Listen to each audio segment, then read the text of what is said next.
Mr. Louis Ahearne and Mr. Stewart Ahearne, you can remain seated for the moment.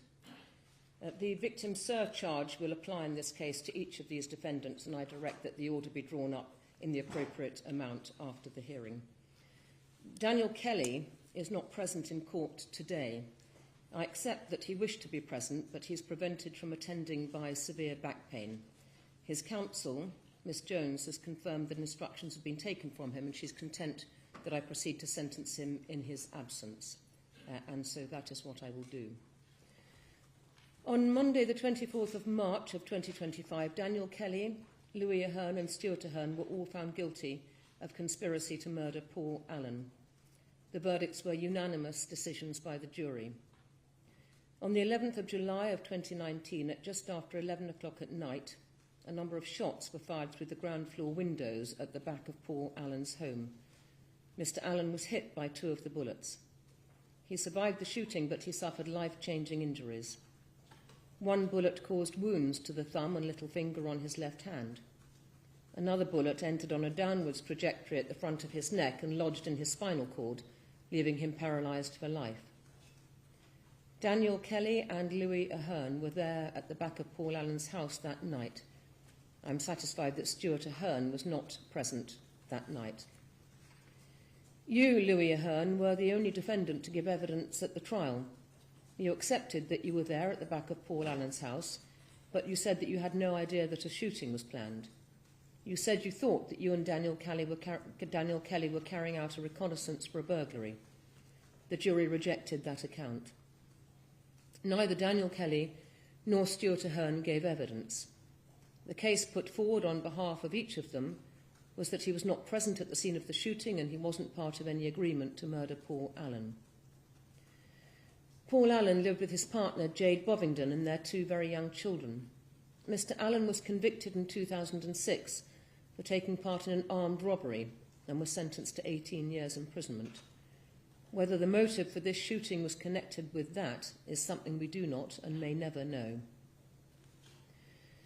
The 3 defendants in this case worked together to carry out burglaries.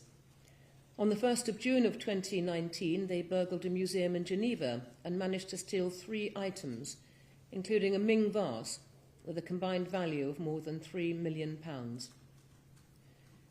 Louis Ahearne's evidence at this trial was that he became involved in this in order to pay back a large debt that he owed to Mr. Kelly.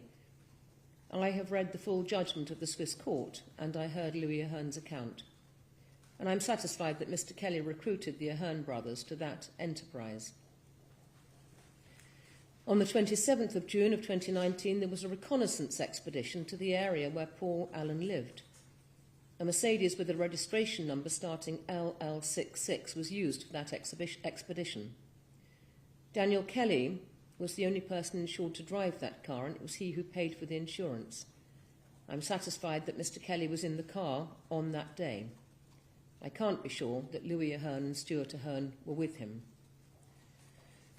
On the night of the 7th of July of 2019, there was another reconnaissance expedition. Daniel Kelly's telephone was activating cells in the vicinity of Paul Allen's address at 11 o'clock until just after midnight. His telephone SIM card was also switched between his telephone handset and an iPad in the course of that night. The iPad was used in the planning and carrying out of the shooting.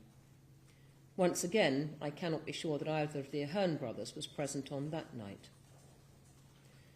On the 9th of July of 2019, Stewart Ahearne hired a Renault Captur from Avis in Dartford. He hired it in his own name and presented his own driving licence. The Renault was later to be used in the shooting of Paul Allen. However, on that night, the 9th of July, the 3 of you went in the Renault Captur with a 4th man to a gated community in Kent. You were disguised as police officers with a flashing light attached to the car. You burgled one apartment and attempted to burgle another. On the next morning, the 10th of July of 2019, a telephone number ending 7391 made its first appearance. This was a number used for making the arrangements for and carrying out the shooting. Its first activity was a text to you, Stewart Ahearne, at 23 minutes past 9 that morning. The text read, "Yo, Mackerel, call on this." Over the 3 days that this 7391 phone number was in use, it was only ever in contact with 7 numbers. The most frequent contact was with Stewart Ahearne's number 9636. The second highest contact number was one attributed to Daniel Kelly's partner. One of the other 5 numbers it was in contact with was Louis Ahearne's partner. Another of the contacts from that telephone was a man called Sean Skinner, who is currently serving a lengthy sentence for drug and firearms offences. That is one of the indications of Daniel Kelly's associates. Later that afternoon, on the 10th of July, the Renault captor trailed a Mercedes registration AF18, which was owned by Paul Allen and Jade Bovingdon, his partner. Miss Bovingdon was driving it that day. I'm satisfied that one or more of you or your associates placed a tracker under that Mercedes at some stage, since it would otherwise have been impossible to find the car and to track it on that afternoon. The evidence showed that Daniel Kelly had obtained several trackers. Louis Ahearne accepted in his evidence that he was in the Renault captor that afternoon and said that he was with his brother Stewart, who was driving, and with Daniel Kelly. Louis Ahearne said that he thought they were going back to Kent in connection with another burglary. The Renault captor was due to be returned to the car hire company the next day, the 11th of July, but the company simply extended the rental by 1 day and notified Stewart Ahearne by text message that they had done so. And so we come to the 11th of July, the day of the shooting of Paul Allen. And on that morning, the same Mercedes as had been used in the 27th of June reconnaissance trip was again driven from the Woolwich area, this time at about 5:30 in the morning, to the area of Paul Allen's home address in the north. The iPad, which had been used late on the night of the 7th of July with Daniel Kelly's SIM card inside it, was also being used. That car returned to the Woolwich area at about 7:15 that morning. In the evening, Daniel Kelly and Louis Ahearne went in the Renault captor to Paul Allen's home address. Louis Ahearne's account was that he thought they were going to carry out another burglary. He told the jury that they stopped on the way and he bought plastic gloves and tape at Daniel Kelly's request. They also stole registration plates from a van and put them onto the Renault. Paul Allen was not present at home when Daniel Kelly and Louis Ahearne first arrived in the area, but he returned home later. It was while he was in his kitchen about 11 o'clock that night that shots were fired from the back of his garden and into his house. The firearm was never recovered, but the expert evidence was that a Glock pistol was used in the shooting. I'm satisfied that the shots were fired by Daniel Kelly. He could be seen on the CCTV footage that night, just before the shooting, putting on a pair of gloves, and, in addition, an accessory, a modular optical sight, which can be used on a Glock pistol to improve accuracy, was later found at his home address. At least 6 bullets were fired, and 2 of them struck Mr. Allen. On the way back to the Woolwich area after the shooting, Daniel Kelly threw the iPad that had been used in connection with the shooting into the River Thames. Remarkably, it was found in a search by police divers in November of 2024, and data was recovered from it. The Mercedes LL66 that had been used in the reconnaissance expeditions was sold in Peterborough on the 15th of July of 2019 in part exchange for an Audi. Daniel Kelly and his partner, together with a man called Mbaki Nkwa, were present. And on the 15th of August of 2019, the Audi was stopped by the police for an unrelated reason. Daniel Kelly and Louis Ahearne were in the car with 2 others, and 2 tracking devices were found. Stewart Ahearne was arrested and then interviewed on the 30th of October of 2019. Louis Ahearne was arrested in December of 2019, and Daniel Kelly in January of 2020. The reason for the delay in bringing the case to trial was that Louis Ahearne and Stewart Ahearne were extradited to Switzerland, where they stood trial for the burglary of the museum in Geneva. They were convicted and sentenced to terms of imprisonment. Stewart and Louis Ahearne returned to the United Kingdom in March and June 2024, respectively, and were charged with the matter for which they fall to be sentenced today. Daniel Kelly did not return to Switzerland for trial with them, and I'm told the reason was that there is a competing extradition request in relation to an alleged robbery in Japan in relation to Daniel Kelly. Both of those extradition requests, as I understand it, from Switzerland and Japan remain outstanding. There are no victim impact statements before the court, but Paul Allen's injuries were severe. One bullet caused wounds to the thumb and little finger of his left hand. Another bullet entered on a downwards trajectory at the front of Mr. Allen's neck and lodged in his spinal cord, leaving him permanently paraplegic. That is, he has lost movement and feeling to the majority of the trunk of his body and all of his legs. Injuries of this type remain life-threatening because they carry additional medical and physiological consequences, including loss of normal regulation of blood pressure, which can rise suddenly and precipitously to dangerous levels. Paul Allen will be dependent on others for all of his needs for the rest of his life. I now turn to the role and the culpability of each one of you. You all denied participating in any conspiracy at all, but that does not prevent me from forming a view as to the respective roles of each of you. In the course of the trial, I have become familiar with the many and intricate pieces of evidence, and I had the benefit of hearing Stewart Ahearne's account. I've been able to come to a clear and sure conclusion as to the role played by each of you and to your individual culpability. My conclusions are as follows.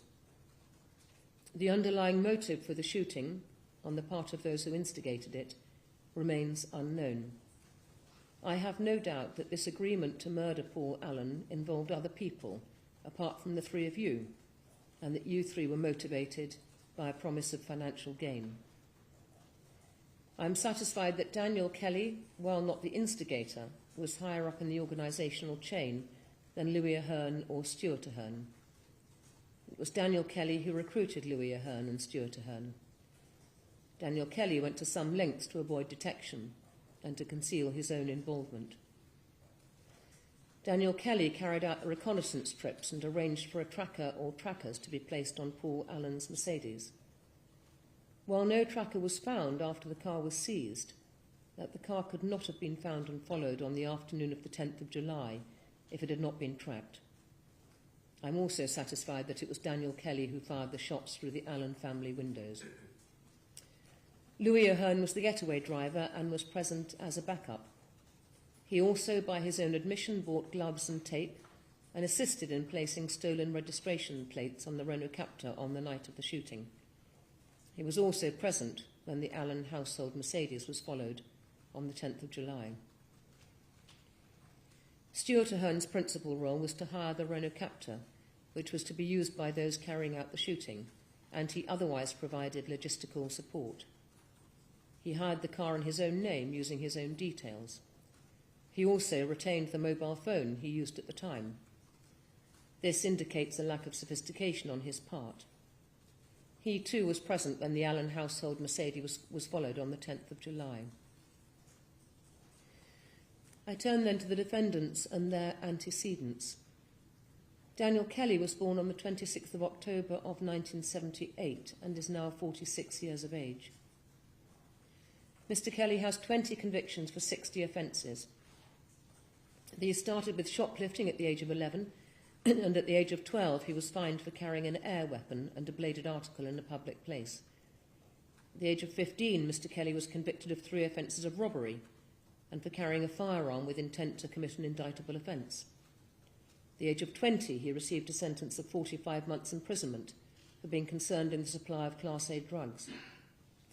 Other offences include several for dwelling house burglaries and, in 2004, an aggravated burglary and kidnapping. The most recent was a conviction for the importation of Class A drugs, for which Mr. Kelly was sentenced to 6 years' imprisonment on the 12th of January of 2022 in the Crown Court sitting at Snaresbrook. There are currently extradition requests from Switzerland and from Japan in relation to other alleged offences. Louis Ahearne was born on the 2nd of December of 1988 and is now 36 years of age. Louis Ahearne has 6 convictions for 14 offences. These include 2 dwelling house burglaries in 2019 and the burglary of very high-value items from the museum in Geneva. In 2020, he was sentenced to 12 months' imprisonment for possessing a prohibited weapon, namely a stun gun, which was a small taser. Louis Ahearne has no convictions for offences of violence. Stewart Ahearne was born on the 21st of August of 1978 and is Louis's older brother. He is now 46 years of age. Stewart Ahearne has 9 convictions for 26 offences. These include the supply of Class A drugs and an offence of wounding with intent to cause grievous bodily harm, for which he was sentenced to 40 months' imprisonment in 2007. He has no other convictions for offences of violence apart from a minor public order offence in 2019, for which he received a fine. There are no sentencing guidelines for conspiracy to murder, but all parties agree that the sentencing guidelines for attempted murder can be considered. Section 63 of the Sentencing Act reflects the need for me to consider both culpability and harm, both caused and intended, when assessing the seriousness of any offence. I must first consider the offence category. The culpability of each one of you is very high because of the use of a firearm and because the offence was committed for financial gain. The harm caused to the victim was very serious. Indeed, short of killing him, it could hardly be more serious. He is permanently paralysed and reliant on others for every single need. The offence category, therefore, is A1 under the attempted murder guideline. The starting point is 35 years imprisonment and the range is 30 to 40 years. The aggravating factors are previous convictions in the case of Daniel Kelly. He has previous convictions for violence and for carrying firearms. I bear in mind, however, that the last of this category of convictions was in 2004, when he was convicted of aggravated burglary. Since then, his criminality has consisted largely of dwelling house burglaries and the importation of drugs. Second, the shooting was carried out in circumstances where others, including 2 young children, were put at risk. While Louis and Stewart Ahearne may not have known that children would be present, any plan to fire shots into a dwelling house late at night is bound to carry such a risk. Daniel Kelly attempted to destroy the iPad used in the commission of the offence by throwing it into the River Thames, and he was a party to concealing the Mercedes LL66 used in the reconnaissance trips by selling it in Peterborough after the shooting. I do not treat the previous convictions of Louis Ahearne or Stewart Ahearne as significant aggravating factors. Louis Ahearne has no convictions for offences of violence. He does have a conviction for the possession of a stun gun, but it was a small taser, and that is an offence of a wholly different nature from the use of a Glock pistol to shoot. Stewart Ahearne has a conviction for causing grievous bodily harm with intent, but it was in 2007. I turn to the mitigating factors. Miss Jones, who appears on behalf of Mr. Kelly, has realistically accepted, and I'm told on his instructions, that there is nothing that can be advanced by way of mitigation. As far as Louis Ahearne is concerned, I have read a great many positive reports from His Majesty's Prison Wandsworth about Louis Ahearne's activities there, and I've also read a letter from Louis Ahearne himself. I have taken account of all of this material. It is of limited weight when set against the gravity of the offence, but it is a part of the information before me which has been of assistance in my assessment of whether Louis Ahearne meets the criteria for a finding that he meets the statutory definition of dangerousness. Mr. Chowdhury, who appears on behalf of Louis Ahearne, draws my attention in addition to the length of time that has passed since this incident and the time that Louis Ahearne has spent in prison in Switzerland before being extradited back to stand trial on this matter. Mr. Woods, who appears on behalf of Stewart Ahearne, also draws my attention to the length of time that has passed since this incident and the time that Stewart Ahearne has also spent in prison in Switzerland before being extradited back to stand trial on this matter. I've also read a great many positive reports from His Majesty's Prison Wandsworth about Stewart Ahearne's activities there. I have taken account of all of this material. As in the case of his brother, the material is of limited weight when set against the gravity of the offence, but it is part of the information before me which has been of assistance in my assessment of whether Stewart Ahearne meets the criteria for a finding that he meets the statutory definition of dangerousness, to which I now turn.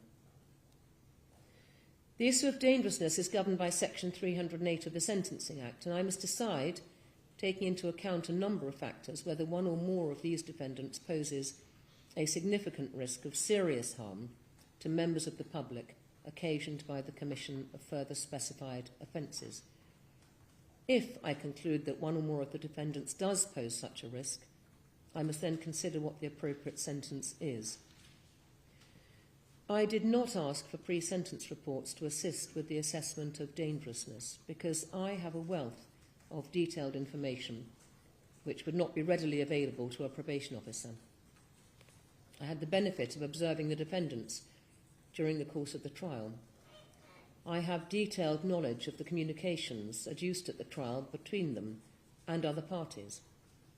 I heard bad character applications, and I've had sight of the underlying evidence in relation to some of the defendants' previous convictions and in relation to other conduct.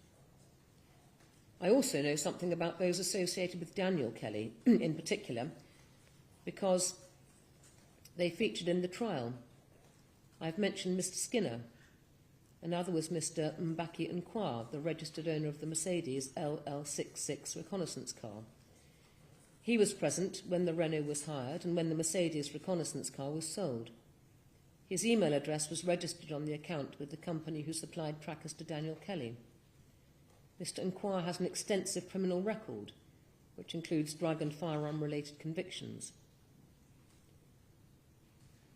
In addition, I have received, to all that information before me, I have also received the additional information in preparation from this hearing, and in particular the very large number of reports from Wandsworth Prison, to which I have referred.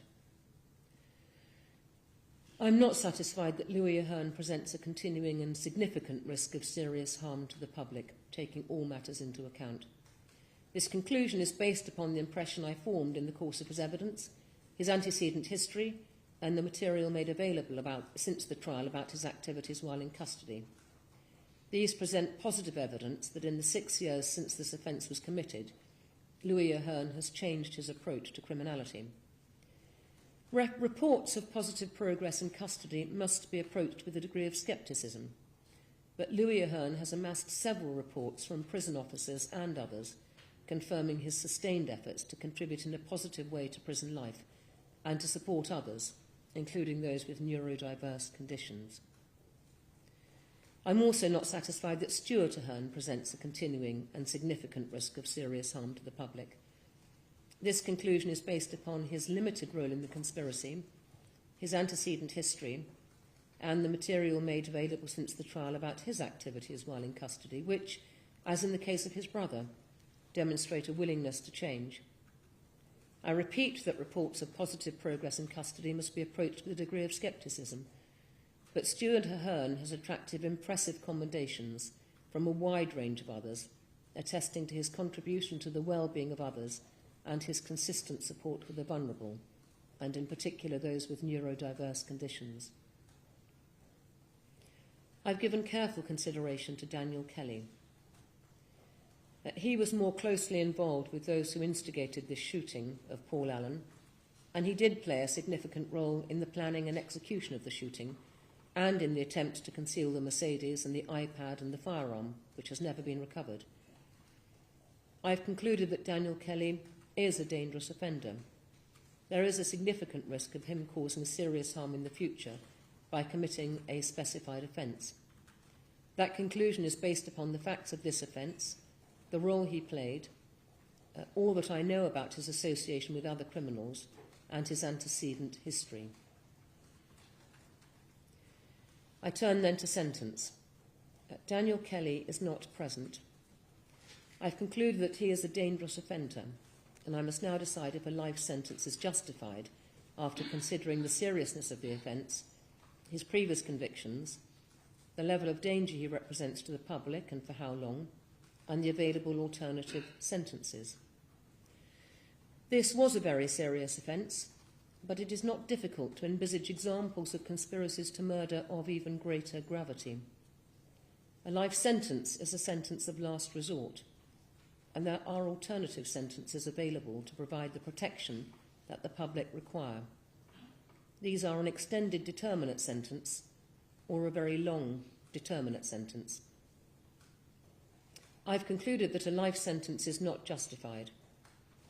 I have also concluded that a determinate sentence does not sufficiently address the risk that Mr. Kelly presents, and so there will be an extended sentence of imprisonment.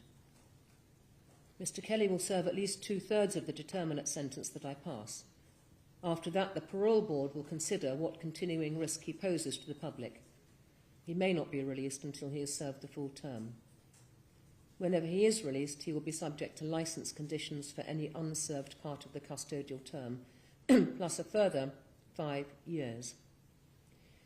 If, when subject to licence, Mr. Kelly commits another offence or fails to comply with the terms of his release, he is liable to be recalled to custody and may serve the entire sentence in custody.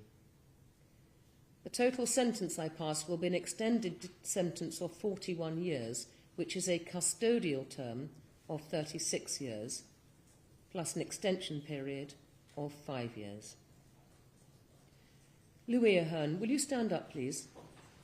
I'm satisfied that in your case a determinate sentence is appropriate, and any time that you've spent on remand in relation to this offence will be deducted administratively. You will be released from custody no later than 2/3 of the way through the sentence, and the remainder of the sentence will be served on licence in the community. You must comply with all the conditions of your licence, failing which you will be at risk of recall to prison to serve the remainder of the term in custody. The sentence I pass is a determinate sentence of 33 years imprisonment. You may sit down. Stewart Ahearne, I'm satisfied that in your case a long determinate sentence is appropriate. Any time that you've spent on remand in relation to this offence will be deducted administratively. You will be released from custody no later than 2/3 of the way through the sentence, and the remainder of the sentence will be served on licence in the community. You must comply with all the conditions of your licence, failing which you will be at risk of recall to prison to serve the remainder of the term in custody. The sentence I pass is one of 30 years imprisonment. You may also be seated, and the defendants may go down.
TV?